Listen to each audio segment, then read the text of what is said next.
ever wondered how a company like Apple decides whether to build, a brand new billion-dollar campus? Or how a consultant tells a client if a massive acquisition is a good idea? Well, the answer often comes down to one single really powerful number. Today, we're going to crack the code of capital and figure out how these huge, high-stakes decisions actually get made. Okay, so here's our game plan. We're going to start with the big picture. What is a hurdle rate? Then we'll break down the two key ingredients, the cost of debt and the cost of equity. We'll even solve that tricky beta puzzle that trips so many people up. Then we'll put it all together to get our final recipe for WACC. And stick around, because at the end, we've got an interview prep kit to help you absolutely nail it. All right, let's set the scene. Imagine it's your very first day as a junior consultant. You get thrown onto a huge project. The client wants to know, should we build this massive new factory?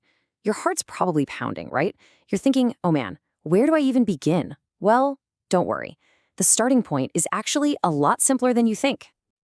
It really all boils down to a simple rule, one you already use in your own life. I mean, if you borrow money to invest in something, you better be sure that your investment is going to earn you more than the interest you're paying on the loan, right? It's exactly the same for big companies. Any new project, any new factory has to clear a certain hurdle to even be considered.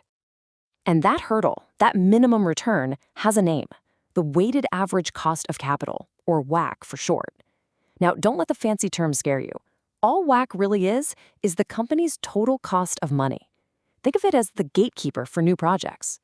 If a project can't promise a return that's higher than the WACC, well, it's just not getting through that gate. Simple as that. So how in the world do we figure out this super important WACC number? Well, it's kind of like baking a cake. You need the right ingredients mixed in just the right proportions. And our first and thankfully simplest ingredient is the cost of debt. Let's start with the easy one. The cost of debt is pretty much what it sounds like. It's the interest rate a company pays on its loans. Just like you pay interest on a student loan or a credit card, companies pay interest when they issue bonds or take out loans from a bank. It's just the price they have to pay to borrow money. But here's where it gets really interesting. Debt has a hidden superpower, something called the tax shield. You see, the interest a company pays on its debt is tax deductible.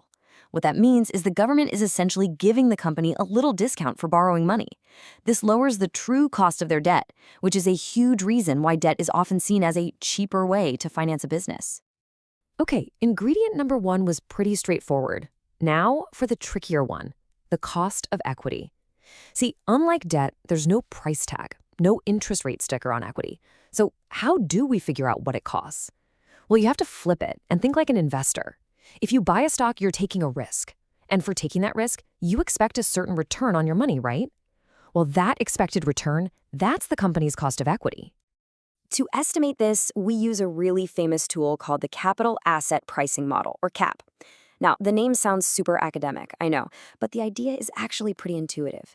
You start with the return you could get on a totally safe investment, like a government bond. We call that the risk-free rate. Then you add a bonus, an extra return you'd expect for taking the risk of investing in the stock market in general. And finally, you adjust that bonus up or down based on how risky this specific stock is. And that's CAPM in a nutshell. Okay, so that last part, adjusting for a specific stock's risk, that's where this little Greek letter, beta, comes in. And honestly, beta is probably the source of more headaches for finance students than anything else. But don't worry, we are going to solve the beta puzzle right now, once and for all. So here's the absolute key thing you have to understand. The beta you see on a website like Yahoo Finance is what we call a levered beta. That means it includes not just the company's business risk, but also the financial risk from all its debt. To make a fair comparison between companies, we need to strip out that debt effect and get to the unlevered beta, the pure underlying business risk. So here's a little secret for you. This is the consultant's playbook for getting the right beta. This is what the pros do. First, you find a handful of similar, comparable companies. Second, you take their levered betas and you de-lever them, strip them down to get their pure business risk. Third, you average those unlevered betas together. And finally, step 4, you re-lever that average using your own client's debt level. It's a 4-step process that gets you to the right answer every time. All right, we have officially gathered all of our ingredients. We've got our after-tax cost of debt. We've solved the beta puzzle to get our cost of equity. Now it is time to put everything together and calculate our final WACC. The WACC formula looks a little intense on paper, but it's really just a simple weighted average. Think about making a smoothie. If you use a lot of strawberries and only a little bit of banana, it's going to taste more like strawberries. It's the same with WACC. The final cost of capital is just a blend of the cost of debt and the cost of equity, weighted by how much of each the company actually uses.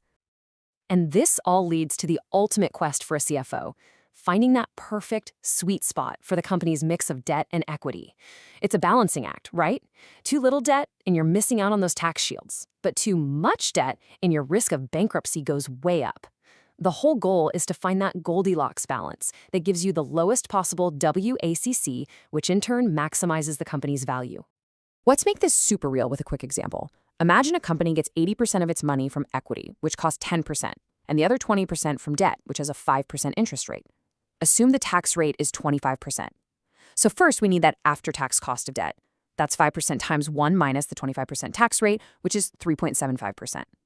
Now we just blend them together. We take 80% times the 10% cost of equity, plus 20% times that 3.75% after-tax cost of debt. So that's 8% plus 0.75%, giving us a final WACC of 8.75%. See? Not so bad. Okay, you've made it this far. You've learned the theory, you've seen the formulas, you've walked through an example.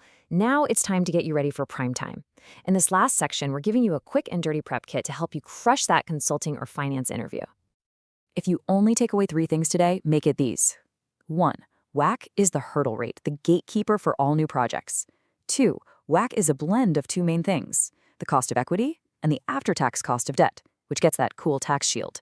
And 3, to get the right beta, you have to find comps, unlever, average, and then relever. All right, here we go. The moment you've been waiting for. Get ready for these 3 questions because they come up all the time. First, walk me through calculating WACC for a private company. For that one, just use the 4-step consultant's playbook for beta we just talked about. Second, why is debt after tax but equity isn't? The simple answer: interest payments are tax deductible, dividend payments are not. And third, a tricky one. When would WACC be the wrong tool to use? Hint: think about situations where a company's debt level is changing dramatically. And that really brings us to our final and maybe most important point. WACC is an incredibly powerful financial tool, but it's not a crystal ball. It tells you if a project can clear the financial hurdle. It doesn't tell you if it aligns with the company's brand, if it's good for the community, or if it's the right long-term strategic move.